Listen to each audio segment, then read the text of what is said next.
प्यारे बच्चे, हम बिहार बोर्ड के 10वीं वर्ग के संस्कृत विषय के प्रथम पाठ मंगलम पढ़ा रहे हैं। हमने 2 श्लोक बता दिया था। हमने भूमिका में ये भी बताया था कि मंगलम किसी भी पाठ को प्रारंभ करने के पहले भगवान की स्तुति है। जब भी हम कोई काम करते हैं तो शुभ काम करने के पहले भगवान का नाम लेते हैं। तो इस मंगलम पाठ में उपनिषदों से लिया गया 5 मंत्र है। सबसे पहले ईशावास्योपनिषद में बताया गया था कि सोने के बर्तन से लोगों के मुंह को बंद कर दिया जाता है और सत्य का साथ नहीं दे पाता है। तो हे ईश्वर, आप ऐसा कुछ करिए कि हम सत्य बोल सकें और लोग असत्य का साथ ना दे करके सत्य का साथ दें। पहला मंत्र का भाव यही था। ये मंत्र ईशावास्योपनिषद से लिया गया था। दूसरा मंत्र हमने बताया था कि आत्मा जो है छोटी छोटी होती है, आत्मा बड़ी से बड़ी होती है और वो सबके हृदय में होती है। जो अपने हृदय जैसा दूसरों के हृदय को भी जानते हैं या जानने की कोशिश करते हैं, उनको कभी किसी चीज़ की दुख नहीं होती है। सज्जन लोग, शांत लोग इस तरह के कार्य करते हैं। अब हम यहाँ से तीसरा श्लोक से बात आगे बढ़ा रहे हैं। तीसरे मंत्र से हम बात आगे बढ़ा रहे हैं। दूसरा मंत्र कठोपनिषद से था, तीसरा मंत्र मुंडकोपनिषद से है। तो आइए आप देखिए। ओम सत्यमेव जयते नानृतं सत्येन पन्था विततो देवयानः येन कर्मन्ति ऋषयो हि आप्ते कामा यत्र तत् सतस्य परम निधानम्। मुंडकोपनिषद के इस मंत्र में बताया गया है कि सत्य की जीत होती है। जीत किसकी होती है? सत्य की। असत्य की हार होती है, झूठ की हार होती है। सत्य को बल्कि 7 पर्दे में ही क्यों न छुपाया जाए, लेकिन सत्य सत्य होता है और वो 7 पर्दे को फाड़ कर एक न एक दिन प्रकट हो ही जाता है।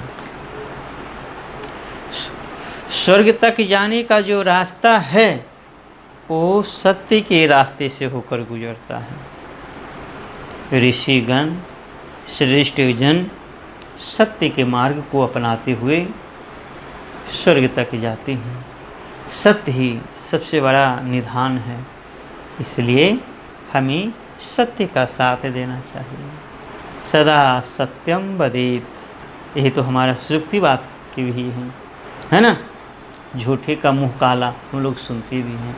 तो मूल भाव ये हुआ कि सत्य की जीत होती है, असत्य की हार होती है। स्वर्ग तक जाने का रास्ता भी सत्य के रास्ते से होकर गुजरता है। सज्जन लोग, ऋषि लोग, बड़े लोग सत्य का सहारा लेते हैं, क्योंकि सत्य ही सबसे बड़ा निधान है, सबसे बड़ा खजाना है। ठीक है, तो अब हम अगला श्लोक पढ़ते हैं। मुंडकोपनिषद से लिया गया है, तो इस श्लोक को पहले पढ़ते हैं, है ना। ओम यथा नद्यः स्यन्दमानाः समुद्रे अस्तं गच्छन्ति नामरूपे विहाय तथा विद्वान् नामरूपाद् विमुक्तः परात् परं पुरुषम् उपैति दिव्यम्।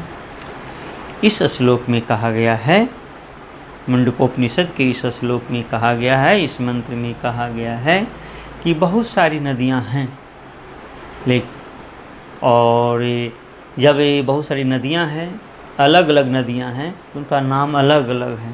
अगर आप गंगा में चले जाएं और गंगा से 1 चिल्लो पानी निकालें या 1 लोटा पानी निकालें और पूछें लोग से किसका पानी, तो लोग बोल देंगे कि गंगा नदी का पानी।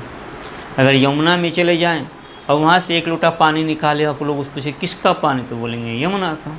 अगर कृष्णा, कावेरी, गोदावरी, नर्मदा किसी भी नदी में चले जाएं, वहाँ से पानी निकाले और लोग से पूछे किसकी पानी है, किसका पानी है, तो बोलेंगे उस अमुक नदी का। लेकिन जैसे ही नदी समुद्र में मिल जाती है और उसके बाद उस पानी को उठाइए, समुद्र के पानी से 1 लोटा, मैंने समुद्र से 1 लोटा पानी निकाले और पूछे किसका पानी, तो लोग बोलेंगे समुद्र का, समुद्र का। तो मतलब हुआ कि नदी जब तक अलग अलग है तब तक उसका अस्तित्व है, और जैसे ही नदी समुद्र में मिला तो समुद्र हो गया। ठीक उसी प्रकार हम में जितने भी लोग हैं सब में आत्मा का निवास है। हम लोग जब तक हैं तो हमारा एक अमुक नाम होता है, राम, मोहन, किसी का सीता, गीता, राधा, है ना, बहुत सारे नामें हैं, सबका अलग अलग अस्तित्व है।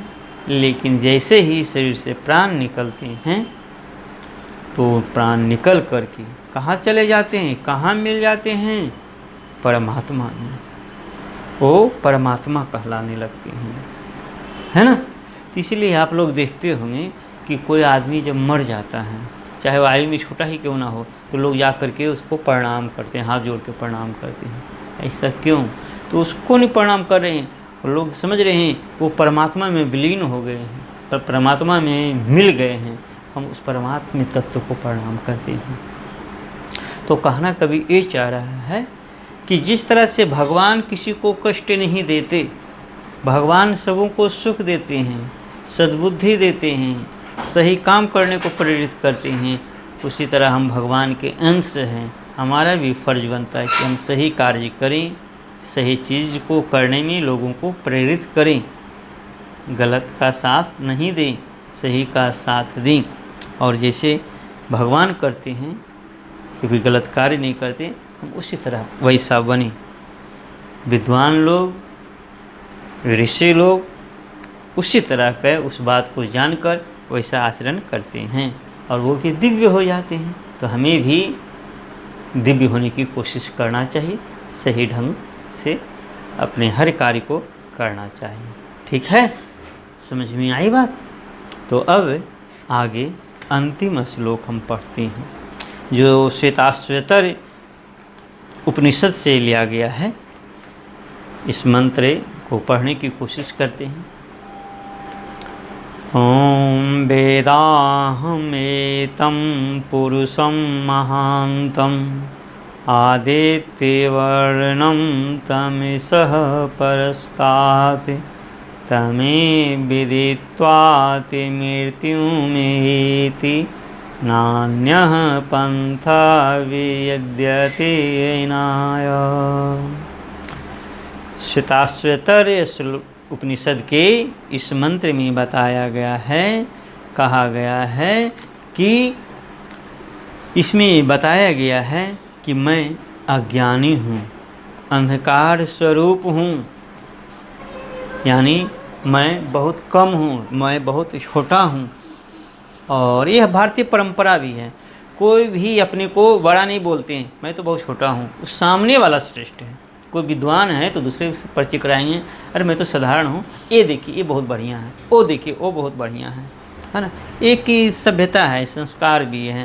तो इसमें कह रहे हैं कि मैं अज्ञानी हूँ, अज्ञान स्वरूप हूँ, तथा अन्य पुरुष, अन्य व्यक्ति विद्वान हैं, सोने के जैसे चमकने वाले हैं। ऐसा महान लोग समझते हैं, ऐसा श्रेष्ठ लोग समझते हैं, पढ़े लिखे लोग समझते हैं। और ऐसा ही समझकर वे लोग मृत्यु को पार करते हैं। वे जानते हैं कि इससे अलग अन्य रास्ता संसार रूपी सागर को पार करने के में समर्थ नहीं है ना। यानी कहने का मतलब हुआ कि कभी भी घमंड नहीं करना चाहिए कि मैं ज़्यादा हूँ, मैं बहुत ही शक्तिशाली हूँ, मैं बहुत विद्वान हूँ, मैं बहुत समझदार हूँ। हम लोग को ये सोचना चाहिए कि मैं बहुत ही साधारण हूँ, सामने वाला ज़्यादा है। जानते हैं, एक बार न्यूटन से एक व्यक्ति मिला, वो समुद्र के किनारे बैठे थे और वो समुद्र के कण को नदी में फेंक रहे थे, समुद्र में फेंक रहे थे। इतने में एक आदमी उनको ढूंढते हुए पहुंचा और सर आइजैक न्यूटन से पूछा कि भाई आप तो इतने बड़े विद्वान आदमी हैं, अब समुद्र के किनारे क्या दाना फेंक रहे हैं, क्या बालू के कण फेंक रहे हैं, ये तो मूर्खों का काम है, आपके जैसे विद्वान आदमी इसका काम तो नहीं है। तो न्यूटन एक कण बालू उठाते हैं और समुद्र में फेंकते हैं। कहते देखो गया तो हाँ कैसा लगा, कहा कि लहर हल्का सा उठा। तो बस समझ लीजिए कि मैं संसार रूपी जो समुद्र है उसका एक दाना हूँ, एक थोड़ा सा हलचल, जिसे बालू का एक कण थोड़ा सा हलचल मचाता है, बस वैसा ही हूँ, है ना। ज्ञान तो अनंत है। तो इसी तरह इसमें कहा गया है कि ज्ञान अनंत है और अपने को विद्वान कभी नहीं समझना चाहिए, अपने को बहुत शक्तिशाली नहीं समझना चाहिए, अपने को धनी नहीं समझना चाहिए, अपने को सामान्य समझना चाहिए, दूसरा को ही आदर देना चाहिए। और जो ऐसा समझते हैं वो सही होते हैं, है ना। हमें मृत्यु को नहीं भूलना चाहिए। मृत्यु तो सबको आती है, हमको सही ढंग से अपना कार्य का निर्वहन करना चाहिए। ठीक है बच्चे, अगर आपको पसंद आई वीडियो, अगर आपको समझ में आई, अगर लगे कि मैंने मेहनत सही ढंग से किया, आपको समझाने का प्रयास किया है, तो आप इसको ज़रूर सब्सक्राइब करें, ताकि जो हमारे बच्चे वीडियो बना रहे हैं वो उत्साहित हो सकें, है ना। और मैं अधिक से अधिक वीडियो बनाकर आपके लिए जो भी टूटी फूटी भाषा में जानता हूँ आपको समझाने की कोशिश करूँगा, है ना। तो फिर हम आजकल में मिलते हैं आपसे, और उसमें हम इस पाठ का क्वेश्चन आंसर करते हैं, पार्ट 3। बस आज या कल में वो आपके पास आ जाएगा। ठीक है, धन्यवाद। आपका दिन